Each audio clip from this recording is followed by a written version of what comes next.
श्री सीताराम शिखावस्थी के चैनल में आप सभी का स्वागत है। मैं हूं शिखावस्थी। आज का मेरा वीडियो भादव मास के शुक्ल पक्ष की एकादशी से संबंधित है। आज इस वीडियो में हम जानेंगे कि भादव मास में कौन सी एकादशी होती है और उसका व्रत हमें कौन से दिन करना है।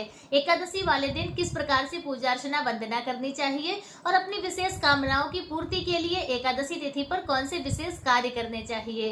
तो भादव मास की एकादशी से संबंधित बहुत सारी महत्वपूर्ण बातें आज आपको इस वीडियो के माध्यम से प्राप्त होंगी।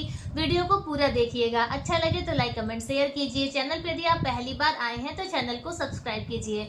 मेरे चैनल पर आपको अपने हिंदू धर्म के जो भी तिथि त्योहार आते हैं तो उनकी सरल पूजा विधि और उस व्रत से संबंधित कथा भी आपको प्राप्त होगी, तो इसलिए चैनल को सब्सक्राइब जरूर कीजिए।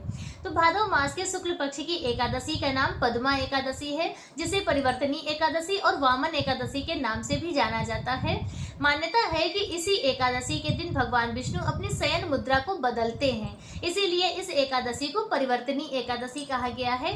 और इस एकादशी पर ही भगवान विष्णु का वामन अवतार हुआ था, तो इसलिए इस एकादशी को वामन एकादशी के नाम से भी जाना जाता है।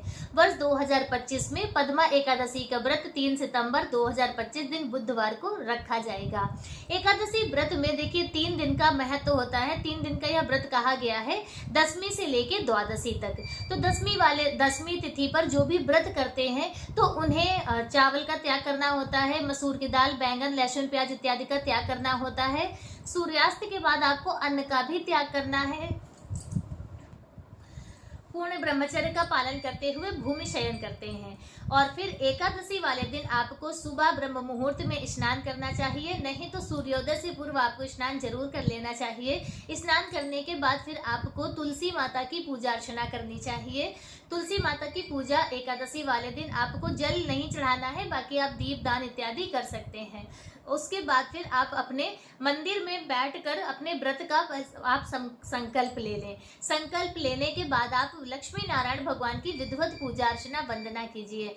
एकादशी वाले दिन मान्यता है कि आप जो भी भगवान विष्णु और माता लक्ष्मी की पूजा अर्चना विधिवत रूप से करते हैं, या विधिवत रूप का है कि मतलब उनका पंचामृत आप अभिषेक करें, चंदन का टीका करें, भगवान को पीले पुष्प अर्पित करें, पीले रंग की मिठाई, फल, ऋतु फल इत्यादि का भगवान को भोग लगाएं, भगवान के मंत्रों का जाप करें, एकादशी कथा पढ़ें, आरती करें और भगवान का खूब नाम जाप करें।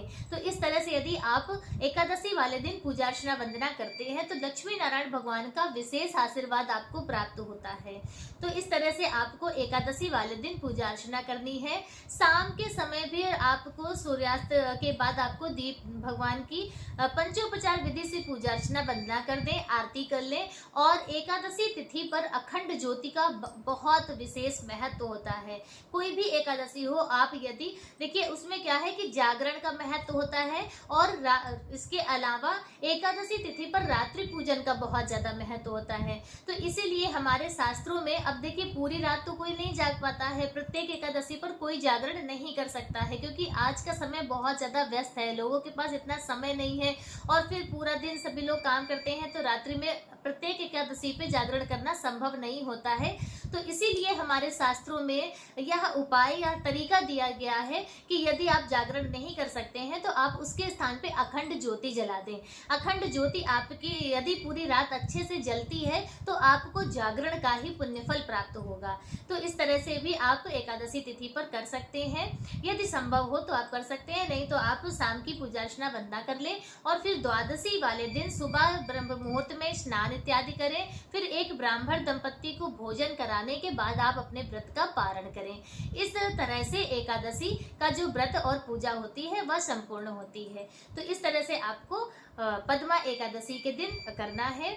और इसके साथ ही देखिए एकादशी तिथि पर तुलसी अर्चन करना चाहिए। तुलसी पत्र से भगवान के सहस्त्र नाम का पाठ करते हुए यदि आप तुलसी अर्चन करते हैं तो आपकी विशेष जो भी मंगल कामना होगी लक्ष्मी नारायण भगवान जरूर पूरी करेंगे।